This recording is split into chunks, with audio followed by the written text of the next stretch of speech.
You're saying it's hopeless. I want to know what you have crossed out on your... Later. Like, don't ask him that. You just released Bigger Than with Seep. It's actually a song about following your dreams and don't want to end up alone. Where do you get inspiration for such impressive lyrics? I was looking through my notes and it said, I don't want to end up in a hospital room holding nobody's hand. And that for me is the first line of the song, and kind of where the whole song stemmed from for me. You know, the next line that I thought of was, I don't want to end up drunk alone on a roof, wanting what I don't have. And it was this idea that I didn't want to look back on my life and feel like I didn't live it to the best I could. To the fullest. And, you know, and incorporated in that is being a good person and doing the right thing and taking advantage of every opportunity and, you know, knowing what's important. It's not about the things you have. It's about who you spend your life with and how you treat them. What's the best advice someone had ever given you? My father used to say to me when I was a kid, I cried and cried because I had no shoes till I saw a man who had no feet.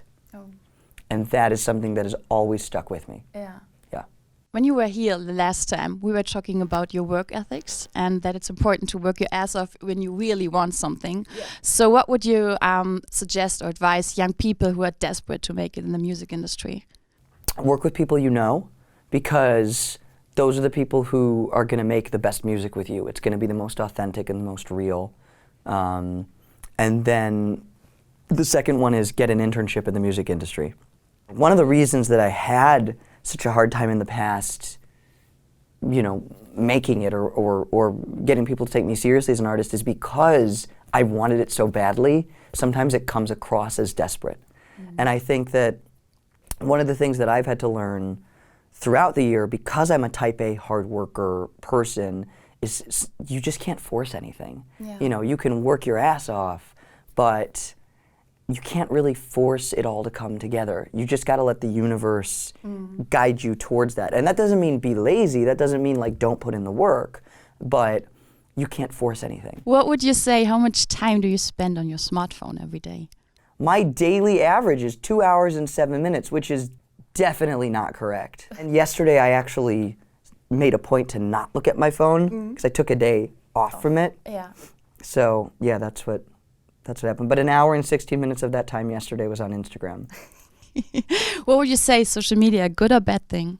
I've had a couple crazy messages from people, but one of my favorites was there was a kid in New York who hit me up and said, hey, you know, I've been dealing with a depression and substance abuse and was having a rocky time with my girlfriend, but listening to Getting Closer really helped me through it. I'm now back together with my girlfriend and have my substance abuse under control. Thank you so much for giving me this piece of music. Wow. And you know, that could only happen through social media. I mean, I guess he could have written me a letter or something in the olden days.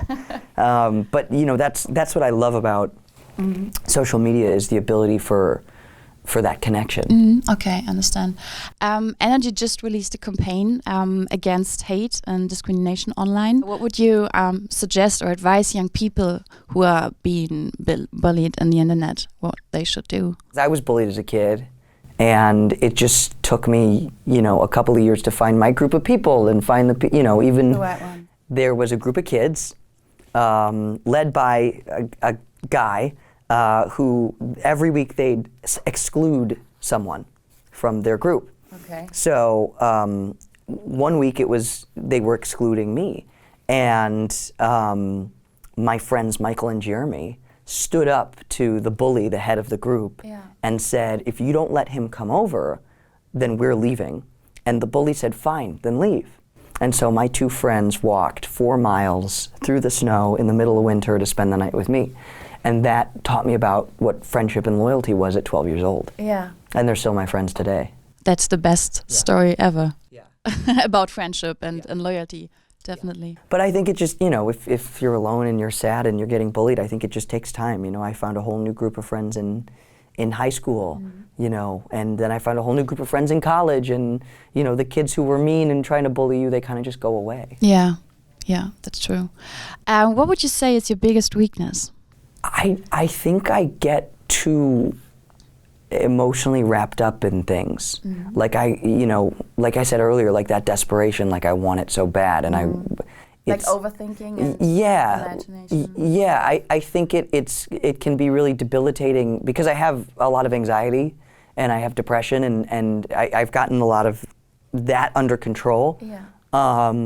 But the anxiety comes back all the time, and it's because I care so much about it that it's hard for me to just let things go. I mean, it's been, you know, years of life conditioning to learn how to let things go and learn how to trust the universe. But I have a hard time doing it. Okay. Yeah.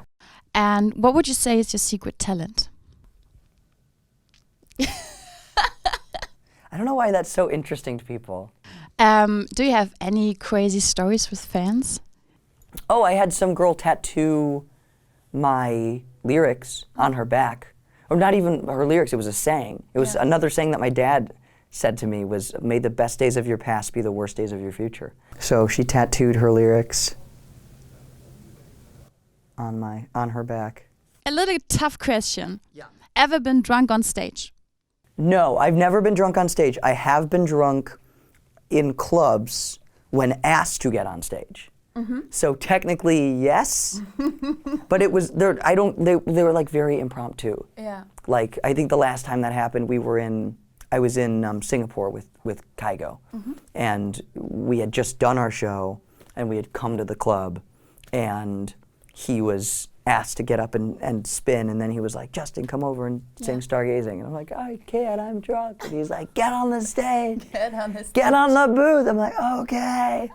You're saying it's hopeless. So like that happened, but that's not the Is norm. there video material from it? Probably. I would You want me definitely to- need to check it out. All right. We're going to my phone a lot in this interview. Do I look drunk? No, not at all. That was probably right before I went on stage. Yeah. So there's me. There's Kira. That's Frank Walker.